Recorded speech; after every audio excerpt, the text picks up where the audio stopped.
ಒಂದು ನಿಮಿಷ, ಎರಡೆರಡು ನಿಮಿಷ ಮಾತಾಡಬೇಕು. ವೇದಿಕೆ ಮೇಲೆ ಆಸೀನರಾಗಿರುವಂತಹ ಎಲ್ಲ ಗುರು ವೃಂದದವರೇ, ಅದೇ ರೀತಿ ವೇದಿಕೆಯ ಮುಂಭಾಗದಲ್ಲಿ ನೀವೆಲ್ಲ ಮೌನವಾಗಿರ್ತೀರಾ ಅಂತ ಭಾವಿಸ್ತಾ ಇದ್ದೇನೆ. ನೋಡಿ, ಈ ದಿನ ನಮ್ಮ ಒಂದು ಶೈಕ್ಷಣಿಕ ವರ್ಷದ ಕೊನೆಘಟ್ಟ ಅಂತ ಕರಿಬೋದು. ಇನ್ನೇನು ಶಾರದಾ ಪೂಜೆ ನಾವು 7th ಆಚರಣೆ ಮಾಡ್ತೀವಿ, 5th ಸ್ಕೂಲು ಇನ್ನೇನು ಮುಗಿಸಿ 6th ಹೋಗೋ ಟೈಮಲ್ಲಿ ದೇವಿ ಶಾರದಾಂಬೆ ಎಲ್ರಿಗೂ ಒಳ್ಳೇದು ಮಾಡಲಿ ಅಂತ ಈ ರೀತಿಯಾಗಿ ಪೂಜಾ ಕಾರ್ಯಕ್ರಮವನ್ನು ಹಮ್ಮಿಕೊಳ್ತೇವೆ. ಇದೊಂದು ರೀತಿ ಬಾಧಾಕರವಾದಂತಹ ಸಂಗತಿ ಅಂತಲೇ ಹೇಳ್ಬೋದು. ತುಂಬ ನೋವಿನ ಸಂಗತಿ ಇದು. ಯಾವ ರೀತಿ ಅಂದರೆ, ಆ ವಿದ್ಯಾರ್ಥಿಗಳು ಆ ಶಾಲೆಯನ್ನು ಬಿಟ್ಟು ಮುಂದೆ ತಮ್ಮ ಶೈಕ್ಷಣಿಕ ಭವಿಷ್ಯವನ್ನು ರೂಪಿಸ್ಕೊಳ್ಳಿಕ್ಕೆ ಹೊರಟಿರ್ತಾರೆ. ಇಲ್ಲೊಂದು ಬಾಂಧವ್ಯದ ಬಳ್ಳಿ ಕಡಿತಗೊಳ್ತಾ ಹೋಗುತ್ತೆ, ಶಿಕ್ಷಕರು ಮತ್ತು ವಿದ್ಯಾರ್ಥಿಗಳ ನಡುವಿನ ಬಂಧ. ಅದು ಒಂದು ರೀತಿಯಾಗಿ ಮೇಲ್ನೋಟಕ್ಕೆ ಕಡಿತಗೊಂಡರೂ ಸಹ ಶಾಲೆ ಬಗ್ಗೆ, ಶಿಕ್ಷಕರ ಬಗ್ಗೆ, ವಿದ್ಯಾಭ್ಯಾಸದ ಬಗ್ಗೆ ಹುರುಪಿರುವಂತಹ ಎಲ್ಲ ಮಕ್ಕಳು ಸದಾ ಆ ಒಂದು ಈ ತಾಯಿ ಮತ್ತು ಮಗುವಿನ ನಡುವೆ ಯಾವ ರೀತಿ ಆ ಒಂದು ಬಾಂಧವ್ಯ ಇರುತ್ತೋ, ಹೊಕ್ಕಳ ಬಳ್ಳಿ ಕಳಚ್ಕೊಂಡ ಮೇಲೂ ಆ ಒಂದು ಕಾಣದೇ ಇರುವಂತಹ ಬಂಧ ಯಾವ ರೀತಿ ಸೆಳೆಯುತ್ತೋ, ನಿಮ್ಮೆಲ್ಲರನ್ನು ನಮ್ಮ ಶಾಲೆ ಆ ರೀತಿ ಸೆಳಿಬೇಕು ಅಂತ ನಾನು ಭಾವಿಸ್ತೀನಿ. ಇವತ್ತು ತುಂಬ ಉನ್ನತ ಹಂತಕ್ಕೆ ಹೋಗಿರುವಂತಹ ಎಲ್ಲ ಮಹಾನ್ ಜ್ಞಾನಿಗಳು ತಮ್ಮ ಶಾಲೆಯನ್ನು ಮತ್ತೆ ಹುಡ್ಕೊಂಬರ್ತಿದ್ದಾರೆ. ಬ್ಯಾಕ್ ಟು ಪೆವಿಲಿಯನ್ ಅಂತ ಏನು ಕರಿತೀವಿ, ಮೂಲಕ್ಕೆ ಬರ್ತಿದ್ದಾರೆ. ಸೊ ಮೂಲಕ್ಕೆ ಬರಬೇಕಾದ್ರೆ ನಾವು ಒಂದಷ್ಟು ಅರ್ಹತೆಗಳನ್ನು ಗಳಿಸ್ಬೇಕಾಗತ್ತೆ. ನೇರ ನಾನು ಜೀವನದಲ್ಲಿ ಏನು ಸಾಧನೆ ಮಾಡಿದೆ ಹಿಂದಕ್ಕೆ ತಿರ್ಕೊಂಡ್ರೆ ಸಮಾಜ ನನ್ನನ್ನು ಸ್ವೀಕರಿಸೋದು ಕಷ್ಟ. ಏನಾದರೂ ಸಾಧನೆ ಮಾಡಿ ಹಿಂದೆಜ್ಜೆ ಇಟ್ಟಾಗ ಅಥವಾ ನನ್ನ ಮೂಲಕ್ಕೆ ಬಂದಾಗ ನನ್ನನ್ನು ಗೌರವಿಸುವಂತಹ ವಿಧಾನನೇ ಬೇರೆ ಇರುತ್ತೆ. ಸನ್ಮಾನ ಸತ್ಕಾರಗಳೆಲ್ಲ ಆಗುತ್ತೆ. ನೀವೇ ಗಮನಿಸ್ತೀರ, ಇವಾಗ ಶ್ರೀನಿವಾಸ ಮೂರ್ತಿ ಸರ್ಗಳು ಬಂದಾಗ ನಾವೆಷ್ಟೆಲ್ಲ ರೆಸ್ಪೆಕ್ಟ್ ಕೊಡ್ತೀವಿ ಅಲ್ವಾ? ಯಾಕೆ ಕೊಡ್ತೀವಿ? ಅವ್ರು ಸಾಧನೆ ಮಾಡಿದ್ದಾರೆ ಅಂತ, ಹೌದಲ್ವಾ?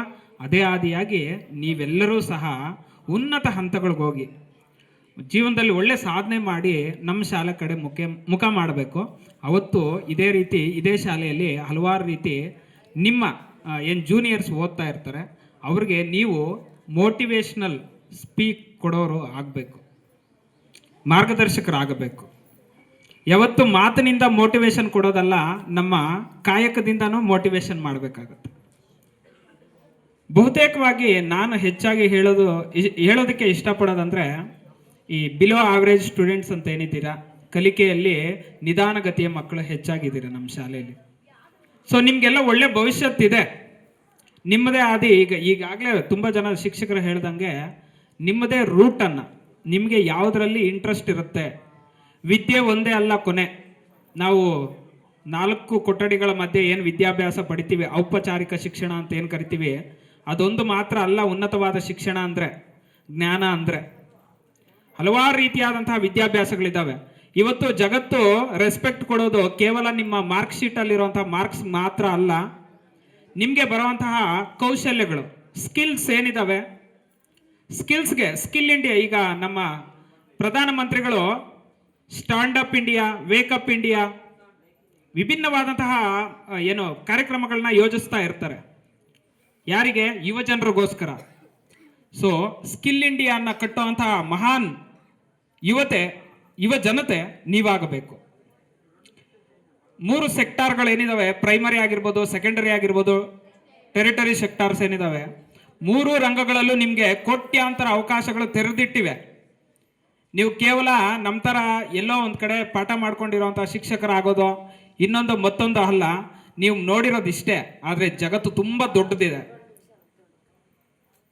ನೀವು ಕೇವಲ ಇನ್ನೊಬ್ಬರ ಕೆಳಗಡೆ ಉದ್ಯೋಗ ಮಾಡುವಂತಹ ನೌಕರರಾಗಬಾರ್ದು, ನೀವೇ ಉದ್ಯಮಿಗಳಾಗಬೇಕು, ಆಂಟ್ರಪ್ರನರ್ಸ್ ಆಗಬೇಕು.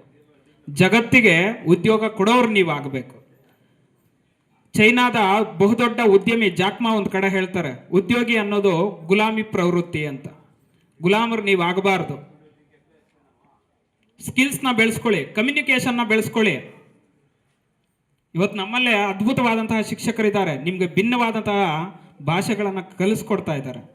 ಅದನ್ನೆಲ್ಲ ನೀವು ಕಲಿಬೇಕು, ಜಗತ್ತಿನಾದ್ಯಂತ ಸುತ್ತಾಡಬೇಕು, ಒಳ್ಳೆ ನಾಲೆಡ್ಜನ್ನ ಪಡ್ಕೊಂಡು ಸ್ವಯಂ ಉದ್ಯೋಗ ನೋಡಿ, ಆದಾಯ ಕಡಿಮೆ ಆದರೂ ಪರವಾಗಿಲ್ಲ, ಸ್ವಂತ ಉದ್ಯೋಗಗಳನ್ನು ಕಟ್ಟೋರಾಗಿ